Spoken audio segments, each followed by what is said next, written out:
Hello friend, আজকে লাল শাক দিয়ে আর পুঁটি মাছ দিয়ে করব। লাল শাকটা সর্ষে আদা লঙ্কা বেটে মেখে নিয়েছি সব কিছু দিয়ে। এখন কড়াইতে দিয়ে দেব। কড়াইতে দিয়ে দিয়েছি লাল শাকটা সুন্দরভাবে। এখন মাছটা দিয়ে দেবো সুন্দর করে সাজিয়ে সাজিয়ে। এই দেখো মাছগুলো সুন্দর সাজিয়ে দিয়ে দিয়েছি। এবার উপরে দিয়ে একটু কাঁচা সর্ষের তেল দিয়ে দেব। তেল দিয়ে দিয়েছি, এখন ঢেকে দেব।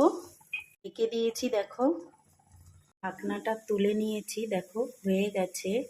লাল শাক দিয়ে এভাবে কে কে পুঁটি মাছ খেয়েছো কমেন্ট করে বলো। আর যদি কেউ খেয়ে না থাকো, এইভাবে একবার লাল শাক দিয়ে পুঁটি মাছ খেয়ে দেখো, আশা করি খুব ভালো লাগবে।